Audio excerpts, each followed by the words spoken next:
yo veo que esta especie de fracaso del Estado para la defensa de los derechos humanos no tiene solamente que ver con un fracaso, o sea, realmente burocrático o de recursos humanos. Tiene que ver con el contenido esencial de un Estado al servicio de los poderosos. De ahí que sus instituciones, que se supone que deben defender los derechos humanos entre ellos, no son efectivos.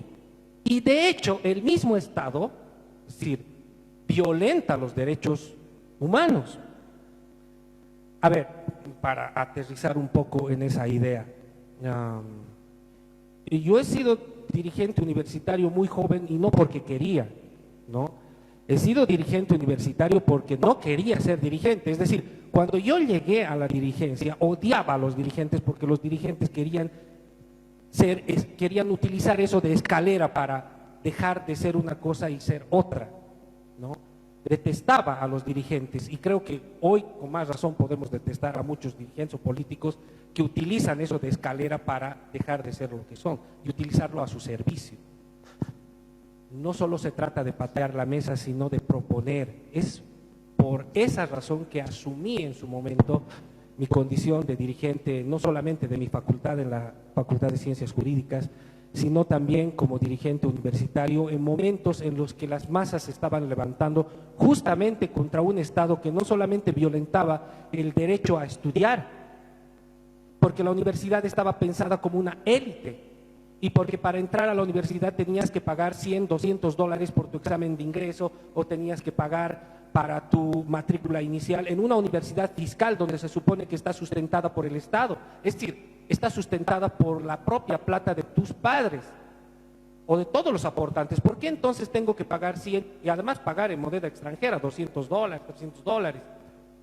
Es el hecho por el cual la protesta que no solamente yo, sino varios compañeros realizamos, nos llevó a esa dirigencia, nos llevó a asumir posturas de dirigentes, pero no para servirnos, sino para transformar, y tampoco por utopías, sino por cuestiones absolutamente prácticas, reales, el derecho a la educación.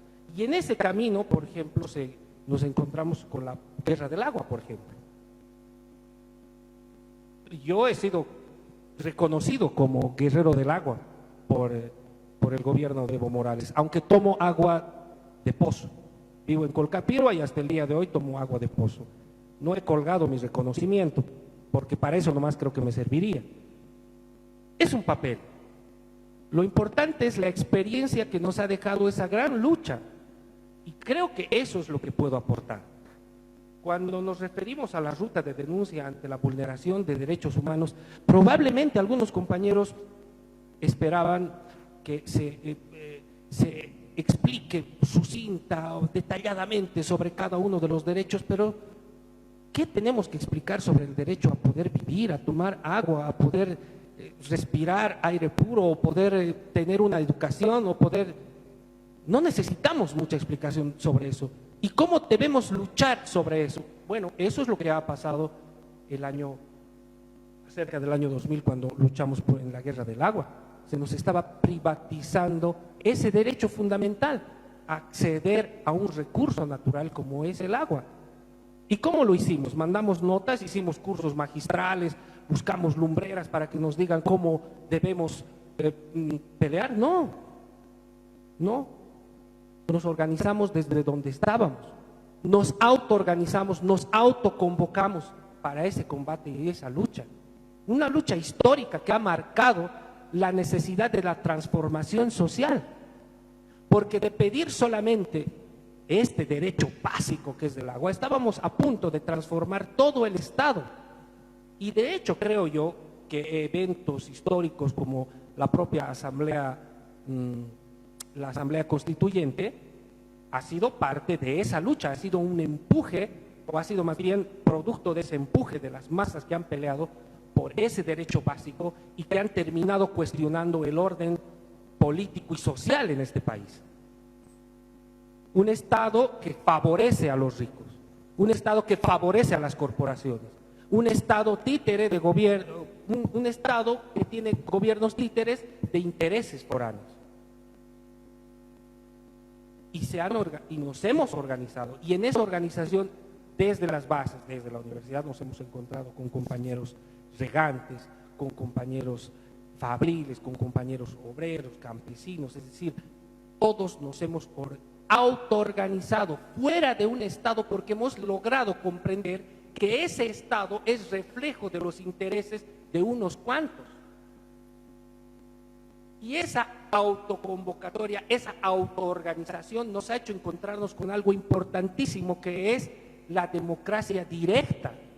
Es la primera vez que yo, en mi condición de estudiante universitario, he podido participar en una organización amplia, democrática, he podido opinar, me han podido escuchar y he podido decidir junto con todos mis compañeros. Y hemos puesto esas decisiones en consideración de la más amplia democracia, de los cabildos. En la Guerra del Agua, todas las decisiones eran puestas en consideración del cabildo.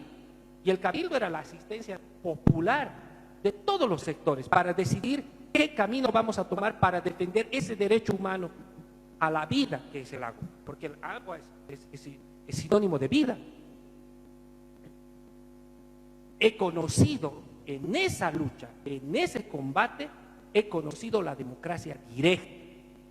He conocido lo que es la soberanía del pueblo. He aprendido a organizarme. He aprendido a conocer codo a mis compañeros. He aprendido a valorar el sudor, la sangre, las lágrimas de mis compañeros que han derramado en cada calle, de la calle Heroínas hasta la plaza principal. He entendido cómo es ser camarada, ser compañero, ser humano en esa lucha. ¿Eso me lo va a enseñar un magíster? Eso se aprende en el combate. Y no se aprende porque uno quiere, porque es una necesidad. Muchos de los que estaban luchando conmigo no tenían educación. Yo recuerdo, y le contaba a Juan José en algún momento, por quien tengo también un gran respeto, porque es un gran luchador, un gran defensor de los derechos humanos. Muchos de los que en la calle no querían dejar que yo vaya a entrar a la negociación era porque me agarraba y me decían, capaz que te hagan desaparecer, compañero. Capaz que como siendo nuestro dirigente, ganado aquí en las calles, porque a mí nadie me nombró como dirigente. Fueron la gente en las calles, en la lucha, en el combate, que me dijeron, capaz que te hagan desaparecer. Porque estábamos viviendo una situación de inminente represión. Se venía un estado de sitio, estaban a las puertas las fuerzas militares. He conocido eso. Y eso me lleva a otro punto que probablemente también es controvertido o discutible, no sé qué término ponerle. Y es que no solo se trata de autoorganizarse, está implícito comprender que uno va a chocar contra las fuerzas del orden establecidas, porque los poderosos, los ricos, tienen el Estado a su favor. El Estado como Estado no es un Estado asexuado. El Estado tiene un contenido de clase, un contenido para servir a alguien. El Estado que tenemos es un Estado al servicio de los poderosos, es un Estado al servicio de los ricos. Y los desposeídos, pónganle el nombre que quieran, proletariado, desposeído, pueblo, lo que fuera, estamos por fuera de ese ejercicio del poder. Entonces necesitamos organizarnos y ejercer a plenitud no solamente nuestra democracia, sino también transformarlo en organización. Yo he sido parte, no solo como dirigente, sino que puedo decir que tengo el orgullo también de haber pertenecido a los guerreros del agua, y guerreros en el término completo de la palabra, porque para luchar por un derecho que es la vida, tienes que estar consciente de que vas a arriesgar mucho. Más todavía si te vas a enfrentar con un Estado. El Estado tiene todo el poder económico, social, comunicacional, militar. Tenemos que organizarnos a ese nivel también. Los guerreros del agua eran eso, eran guerreros del agua, organizados casi militarmente.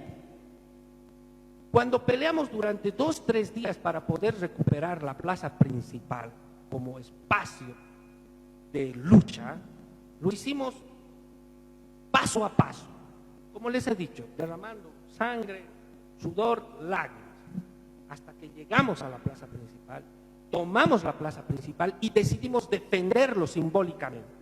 Y se organizaron 4 puntos. Y recuerdo que toda la noche, desde las 8 hasta las 6 de la madrugada, hacíamos una especie de, contábamos cada hora, el punto 1, el punto 2, el punto 3, el punto 4. Cada media hora o cada hora, 1, 2, 3, 4. Milicias de compañeros jóvenes, muchos de ellos incluso gente de la calle, que había asumido una posición militante para la defensa de ese derecho humano. Porque llegamos a la conclusión de que frente a la agresión violenta del Estado para privarnos del derecho a acceder al agua, teníamos nosotros la obligación, no el querer, sino la obligación de organizarnos a ese nivel, militarmente, organizadamente e incluso armadamente.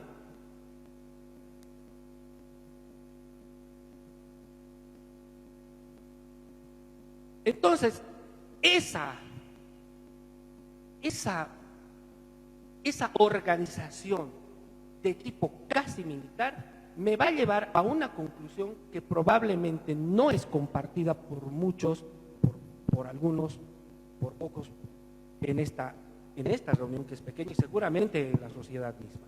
La violencia es necesaria para los opresores para oprimir, pero también es necesaria para los oprimidos para liberarse. Eso no lo he entendido en un libro, lo he entendido en la lucha. Cuando teníamos y sentíamos que nos pisaban los talones las fuerzas policiales, las fuerzas militares, los paramilitares, quienes en algún momento han osado incluso encañonarnos vestidos de civiles, fuerzas parapoliciales, he entendido que tengo necesidad de defenderme, que el resto de los compañeros necesitamos autoorganizarnos, defendernos, armarnos y luchar en las calles para defender ese derecho. La violencia no es solamente, como se dice, de hecho no comparto cuando se dice la violencia es mala, venga de donde venga. Yo no me agrada la violencia, de hecho estoy en contra. Y cada vez que pienso en eso me duele pensar que la violencia es necesaria para poder defenderse, pero es así. Lo han entendido los esclavos, cuando para liberarse de sus cadenas han tenido que usar la violencia y han logrado un proceso histórico en el mundo. Los esclavos para liberarse no han mandado solamente una nota, han tenido que derramar sangre y ha tenido que haber muertos para que dejen de ser esclavos, tal como las mujeres tienen que morir para poder encontrar un voto, el derecho igualitario a votar igual que un varón. Hoy, el año 2022, cuando queremos conquistar Marte, hay partes de este planeta donde las mujeres no tienen derecho al voto. ¿Lo van a conquistar con una carta, escuchando a un magíster, o tienen que organizarse? ¿No sería correcto indicar, resaltar que la ruta para defender la vulneración, para combatir contra la vulneración de esos derechos es autoorganizarse, es autoconvocarse? Eso es importantísimo, eso es vital, eso es histórico y no necesitamos lumbreras para eso.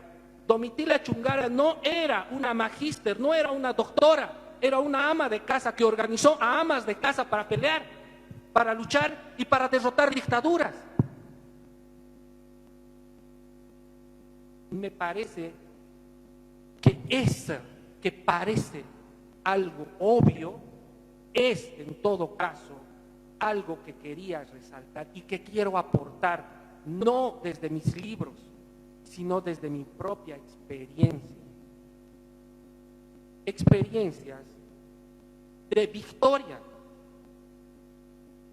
porque para los oprimidos, las victorias son como lunares, son pocas, y hay que sacarle el jugo para poder agarrar las experiencias que han logrado aportes para la transformación social.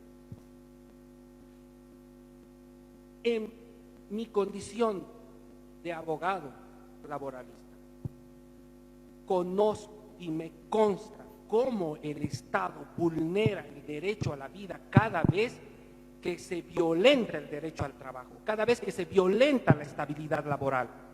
Veo en las caras de mis compañeros trabajadores la desesperanza de su hogar.